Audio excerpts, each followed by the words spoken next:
എല്ലാവർക്കും നമസ്കാരം. നമ്മുടെ ഇന്നത്തെ വീഡിയോയിലേക്ക് നിങ്ങൾക്ക് എല്ലാവർക്കും സ്വാഗതം. ഇന്ന് നമ്മൾ ഡിസ്കസ് ചെയ്യാൻ പോകുന്നത് ഒരു വോൾട്ടേജ് മൾട്ടിപ്ലയർ എന്ന് പറയുന്ന ഒരു സർക്യൂട്ടിനെ കുറിച്ചാണ്. അപ്പോൾ ഈ വോൾട്ടേജ് മൾട്ടിപ്ലയർ സർക്യൂട്ടിന് ഒരുപാട് ആപ്ലിക്കേഷൻസ് ഉണ്ട്. എന്താണ് ആപ്ലിക്കേഷൻ എന്ന് വെച്ച് കഴിഞ്ഞാൽ നമുക്ക് വോൾട്ടേജ് മൾട്ടിപ്ലൈ ചെയ്ത് വളരെ വലിയ വോൾട്ടേജിലേക്കൊക്കെ എത്തിക്കാൻ സാധിക്കും. ഇപ്പോൾ ഒരു ഉദാഹരണത്തിന് നമ്മുടെ കൊതുകിൻ്റെ ബാറ്റ്. അപ്പോൾ അതിനകത്ത് എന്നൊക്കെ പറഞ്ഞാൽ 1200 വോൾട്ടൊക്കെയാണ് അതിൻ്റെ ഗ്രിഡിലൊക്കെ വരുന്നത്. അപ്പോൾ അങ്ങനെയൊക്കെയുള്ള വോൾട്ടേജൊക്കെ നമുക്ക് ജനറേറ്റ് ചെയ്യണമെന്നുണ്ടെങ്കിൽ നമുക്ക് ഈ പറഞ്ഞ പോലെ ഒരു ചെറിയൊരു വോൾട്ടേജിൽ നിന്ന് നമുക്ക് വേണമെങ്കിൽ ജനറേറ്റ് ചെയ്തെടുക്കാം. അപ്പോൾ അതിനുള്ള സർക്യൂട്ടാണെങ്കിൽ നമ്മുടെ വോൾട്ടേജ് മൾട്ടിപ്ലയർ നമുക്കത് നേരെ അതിലേക്ക് പോയി നമുക്ക് എന്താണ് സംഭവിക്കണമെന്ന് നോക്കാം.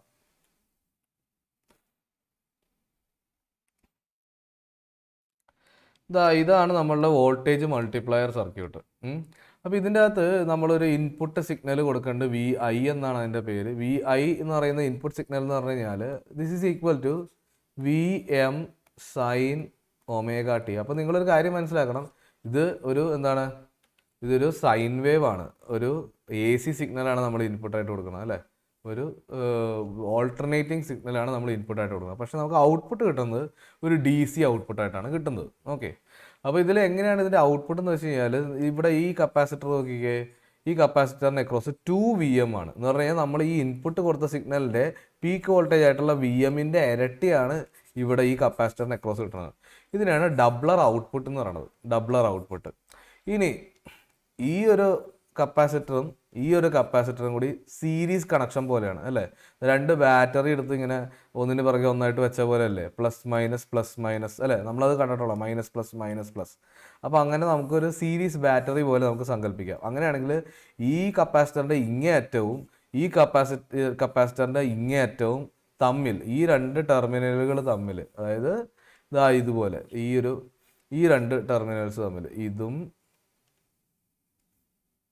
ഇതും തമ്മിൽ ഒരു ക്വാഡ്രൂപ്ലർ വോൾട്ടേജ് ആണ് എക്സിസ്റ്റ് ചെയ്യുന്നത്. എന്ന് പറഞ്ഞാൽ 4 ഇരട്ടി 2VM + 2VM 4VM ആണ് ഇതിന് അക്രോസ് നമുക്ക് കിട്ടുക. അതാണ് ക്വാഡ്രൂപ്ലർ ഔട്ട്പുട്ട് എന്ന് ഇതിനെ വിളിക്കാൻ കാരണം. ഇത് ഡബ്ലർ ഔട്ട്പുട്ട്, ഇത് ക്വാഡ്രൂപ്ലർ ഔട്ട്പുട്ട്. ഇതുപോലെ തന്നെ ഇവിടെ ഒരു കപ്പാസിറ്റർ 2VM ഉണ്ട്, ഇവിടെ ഒരു VM കപ്പാസിറ്റർ ഉണ്ട്. ഇവർ തമ്മിൽ സീരീസ് ആണ്. അതുകൊണ്ട് തന്നെ എന്താണ്, VM + 2VM 3VM ഔട്ട്പുട്ട് കിട്ടാനുള്ള സാധ്യതയും ഇവിടെ ഉണ്ട്. എങ്ങനെയാണെന്ന് വെച്ച് കഴിഞ്ഞാൽ ഈ കപ്പാസിറ്ററിൻ്റെ ഇങ്ങേയറ്റവും കൂടി ചേർത്ത് നമ്മൾ ഔട്ട്പുട്ട് എടുത്തു കഴിഞ്ഞാൽ നമുക്കൊരു DC ഔട്ട്പുട്ട് കിട്ടും. അത് 3VM ആയിരിക്കും അതിൻ്റെ ഔട്ട്പുട്ട് വോൾട്ടേജ്. അപ്പോൾ നമ്മളിവിടെ കൊടുത്തതിൻ്റെ 3 ഇരട്ടി വോൾട്ടേജ്, പീക്ക് വോൾട്ടേജ് ആയിരിക്കും ഇവിടെ വരുന്നത്. ഇത് DC ആണ്, നമ്മൾ കൊടുത്തത് AC ആണെങ്കിൽ നമുക്ക് ഔട്ട്പുട്ടായിട്ട് വരുന്നത് DC ആണ്, മൾട്ടിപ്ലൈഡ് DC ആണ്. ഇവിടെ ആണെങ്കിൽ നമുക്ക് 4 ഇരട്ടിയിലുള്ളത്. ഇതിങ്ങനെ എത്ര വേണേലും സ്കെയിൽ ചെയ്യാം, അങ്ങോട്ട് വലത്തോട്ടാണെങ്കിൽ നമുക്ക് ഇങ്ങനെ ഇതേ പാറ്റേൺ നമ്മൾ കൊടുക്കുന്തോറും നമുക്ക് വോൾട്ടേജ് കൂട്ടി കൊണ്ടുവരാൻ പറ്റും. അപ്പോൾ അതിനുള്ളൊരു സർക്യൂട്ടാണ് വോൾട്ടേജ് മൾട്ടിപ്ലയർ. ഇനി നമുക്ക് അറിയേണ്ടതെന്ന് വെച്ച് കഴിഞ്ഞാൽ ഇത് എങ്ങനെയാണ് ഇതിങ്ങനെ ഈ വോൾട്ടേജുകളെല്ലാം ഇവിടേക്കൊക്കെ എത്തുന്നത് എങ്ങനെയാണ്, ഈ 2VM ഒക്കെ എങ്ങനെ എത്തി എന്നുള്ളതിനെക്കുറിച്ച് ഈ ഡയോഡുകളുടെ പ്രസക്തിയൊക്കെ നമുക്ക് പഠിക്കാനായിട്ടുണ്ട്. അപ്പോൾ അതാണ് നമ്മളിപ്പോൾ ചെയ്യാൻ പോകുന്നത്. നമുക്ക് അറിയേണ്ടതെന്ന് വെച്ച് കഴിഞ്ഞാൽ ഇതിൻ്റെ ഒരു നെഗറ്റീവ് സൈക്കിൾ എന്താവും തുടക്കത്തിൽ. വേറെ പ്രത്യേകിച്ച് ഇതിൻ്റെ അകത്തുള്ള വേറെ കാര്യങ്ങൾ, ഈ കപ്പാസിറ്ററുകളൊക്കെ 0 ആണ്. നമ്മൾ സ്വിച്ച് ഓൺ ചെയ്യാൻ പോകുന്നുള്ളൂ. സ്വിച്ച് ഓൺ ക്രമത്തിൽ ആദ്യമായിട്ട് വരുന്നത് ഒരു നെഗറ്റീവ് സൈക്കിളാണ്. ഒരു നെഗറ്റീവ് സൈക്കിൾ വരികയാണ്. നെഗറ്റീവ് ഹാഫ് സൈക്കിൾ വരുമ്പോഴത്തേക്കും ഇവിടെ നോക്കിയാൽ കാണാൻ പറ്റും ഈ ഡയോഡ് ഫോർവേഡ് ബയസ്ഡ് ആണ് അല്ലേ. ഈ ഡയോഡ് ഫോർവേഡ് ബയസ്ഡ് ആണ് കാരണം അതിൻ്റെ നമ്മുടെ ഇൻപുട്ട് കൊടുക്കുന്ന സിഗ്നലിൻ്റെ ഹയർ പൊട്ടൻഷ്യൽ ഇവിടെ ഡയോഡിൻ്റെ P റീജിയനിൽ വന്നിട്ടുണ്ട്. ഡയോഡ് ഫോർവേഡ് ബയസ് ആവും. ഫോർവേഡ് ബയസ്ഡ് ആയിട്ടുള്ള ഡയോഡ് ഓൺ ആവും. എന്ന് പറഞ്ഞാൽ ക്ലോസ്ഡ് സ്വിച്ച് പോലെയാണ്, സ്വിച്ച് കണക്ട് ചെയ്ത പോലെയാണ്, ഒരു കണക്ഷൻ വയറിട്ട് കണക്ട് ചെയ്ത പോലെയാണ് ഒരു ഡയോഡ് ഓൺ ആവുക എന്ന് പറഞ്ഞാൽ. അതിൻ്റെ ഇടയിൽ ഒരു ഫോർവേഡ് വോൾട്ടേജ് ഡ്രോപ്പൊക്കെ ഉണ്ട്, പക്ഷെ നമുക്ക് തൽക്കാലം അതിനങ്ങ് അവഗണിച്ചേക്കാം. അങ്ങനെ ഒരു ഡ്രോപ്പ് ഇല്ല, ഐഡിയൽ ഡയോഡാണെന്ന് സങ്കല്പിക്കാം.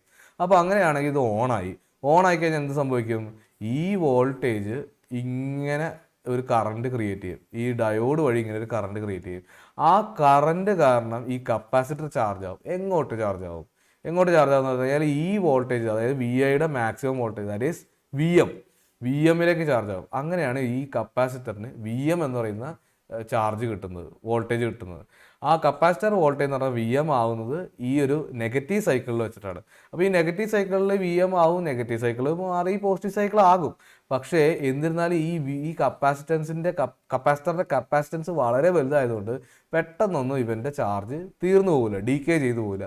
അവൻ ആ VM എന്ന് പറയുന്ന ചാർജ് വോൾട്ടേജ് റീറ്റെയിൻ ചെയ്തിരിക്കും അടുത്ത നെഗറ്റീവ് സൈക്കിൾ വരുന്നത് വരെ.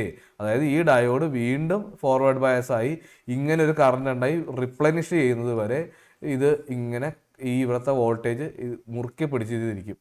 അപ്പോൾ അതിനുള്ള കപ്പാസിറ്റി നമ്മൾ ഈ കപ്പാസിറ്ററിന് കൊടുത്തിട്ടുണ്ടാവണം. അങ്ങനത്തെ ഒരു കപ്പാസിറ്റർ ആയിരിക്കണം നമ്മൾ ചൂസ് ചെയ്യണം. അത്രയും കപ്പാസിറ്റൻസ് വാല്യൂ ഉള്ള ഒരു കപ്പാസിറ്റർ നമ്മളിവിടെ ചൂസ് ചെയ്തിട്ടുണ്ട്. അപ്പോൾ അങ്ങനെയാണെങ്കിൽ regardless of the cycle this will be retaining A voltage of VM. അതായത് ഇതിൻ്റെ പീക്ക് വോൾട്ടേജിലേക്ക് ഇത് ഇങ്ങനെ എപ്പോഴും ഇങ്ങനെ ടോപ്പ് ചെയ്ത് ഇങ്ങനെ നിർത്തും. അപ്പോൾ ഇടക്കിടക്ക് ഇങ്ങനെ ഇത്തിരി ഡ്രോപ്പായാൽ പോലും അടുത്ത സൈക്കിളിൽ ഇവൻ വീണ്ടും റിപ്ലനിഷ് ആവുകയാണ്. നമ്മൾ നേരത്തെ ക്ലാമ്പർ സർക്യൂട്ട് കണ്ടതാണ്. ആ ക്ലാമ്പർ സർക്യൂട്ട് പോലത്തെ ഒരു അവസ്ഥയാണ്. ക്ലാമ്പർ സർക്യൂട്ട് തന്നെയാണ് ഈ ഒരു പോർഷൻ അല്ലേ. അപ്പോൾ അത് തന്നെ ഇവിടെ സംഭവിച്ചിട്ടുണ്ട്. അപ്പോൾ അങ്ങനെ നമുക്കിവിടെ VM കിട്ടിയിട്ടുണ്ട്. നമുക്കിനി ഇതിൻ്റെ ഒരു പോസിറ്റീവ് സൈക്കിൾ നോക്കാം. ഇങ്ങനെ ചാർജായി ഇനി അടുത്തത് നമുക്കൊരു പോസിറ്റീവ് സൈക്കിൾ നോക്കാം. ഇവിടെ പ്ലസും ഇവിടെ മൈനസുമാണ്. ഈ ഒരു സാഹചര്യത്തിൽ ഈ പറഞ്ഞ ഡയോഡ് ഓഫായി പോകും, ഡയോഡ് റിവേഴ്സ് ബയസ് ആവും. ഈ ഒരു ഡയോഡ് നിങ്ങൾ ശ്രദ്ധിക്കണം, ഈ ഒരു ഡയോഡ് ഫോർവേഡ് ബയസ് ആവും. അതെങ്ങനെയാണ് സംഭവിക്കണമെന്ന് വെച്ച് കഴിഞ്ഞാൽ ഈ ഡയോഡ് റിവേഴ്സ് ബയസ് ആണല്ലോ. ഇവിടെ നോക്കിക്കേ, ഈ VI എന്ന് പറയുന്നത് മൈനസ് പ്ലസ് മൈനസ് പ്ലസ് കണ്ടോ.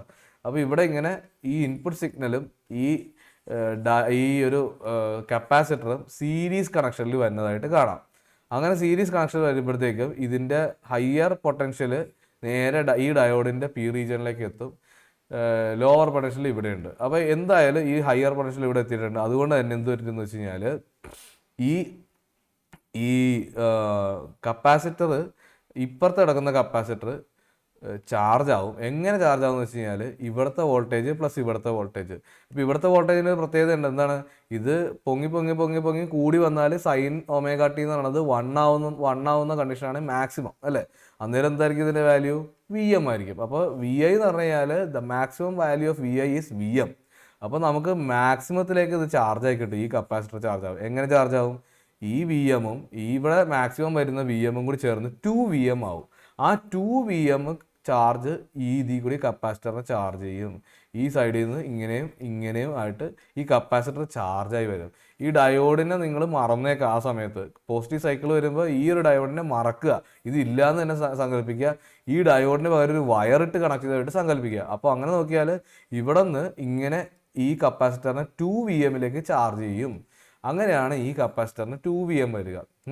ഇനി അടുത്ത സൈക്കിൾ എന്ന് പറഞ്ഞു കഴിഞ്ഞാൽ, അതായത് അടുത്തൊരു നെഗറ്റീവ് സൈക്കിൾ വന്നു കഴിഞ്ഞാൽ നമുക്ക് അതും കൂടി ഒന്ന് കണ്ടേക്കാം. നെഗറ്റീവ് സൈക്കിൾ വരുമ്പോഴത്തേക്കും നെഗറ്റീവ് ഹാഫ് സൈക്കിളിൽ ഇത് മൈനസ് ഇത് പ്ലസ് അല്ലേ. അപ്പോൾ അങ്ങനെ ഒരു സാഹചര്യം വരുമ്പോഴത്തേക്കും ഈ ഡയോഡ് കണ്ടക്റ്റിംഗ് ആവും. നമ്മൾ നേരത്തെ പറഞ്ഞ പോലെ ഇങ്ങനെ ഈ VMനെ റിപ്ലനിഷ് ചെയ്തുകൊണ്ടിരിക്കും. ഇവിടെ ഈ ഒരു ഡയോഡ് കണ്ടക്ട് ചെയ്യാത്ത അവസ്ഥയിലേക്ക് പോകും, അതായത് ഓഫാവും. ഈ ഡയോഡ് ഓഫാവും. ഇങ്ങനെ താഴത്തേക്ക് നോക്കിയിരിക്കുന്ന ഡയോഡുകളെല്ലാം ഓഫായിട്ടിരിക്കും.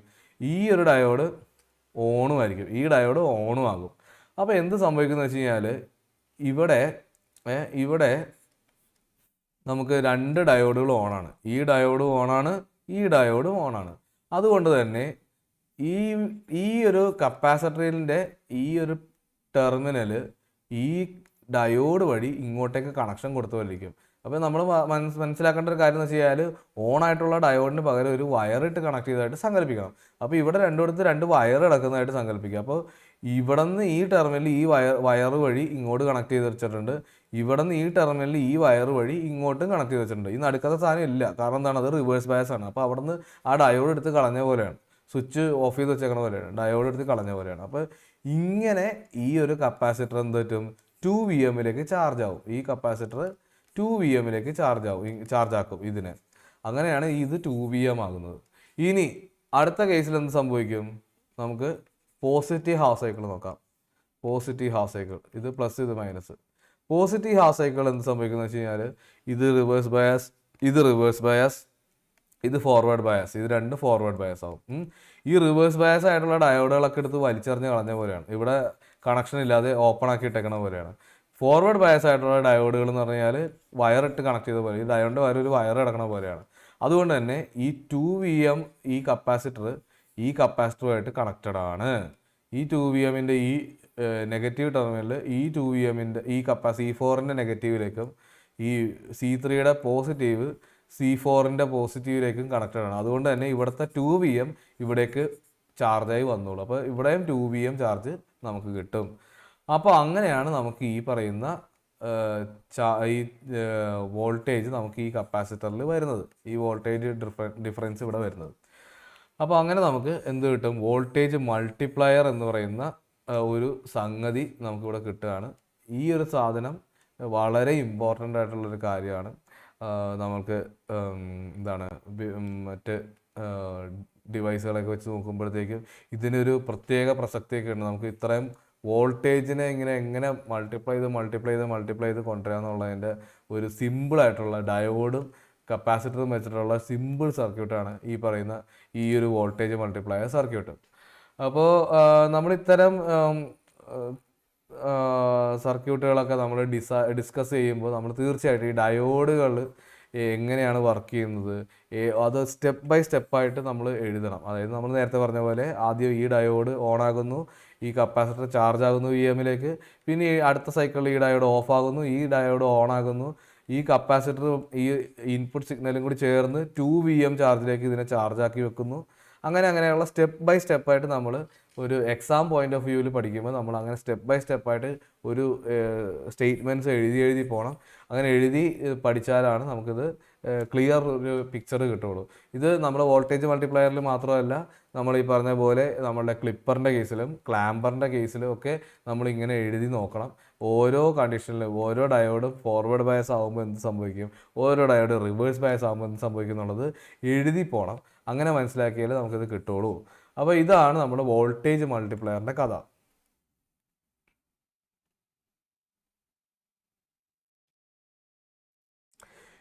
ഇതിൽ എന്തെങ്കിലുമൊക്കെ സംശയങ്ങളൊക്കെ ഉണ്ടെങ്കിൽ, മൾട്ടിപ്ലയറിനെ കുറിച്ച് കൂടുതൽ അറിയണമെന്നുണ്ടെങ്കിൽ തീർച്ചയായിട്ടും കമൻസിൽ അറിയിക്കുക. നമ്മളുടെ ഇതുമായിട്ട് റിലേറ്റഡ് ആയിട്ടുള്ള ക്വസ്റ്റ്യൻസ് എല്ലാം നമ്മളുടെ ഡിസ്ക്രിപ്ഷൻ ബോക്സിലുണ്ടാവും. എല്ലാവർക്കും നല്ലൊരു ദിവസം നേരുന്നു. And see you again.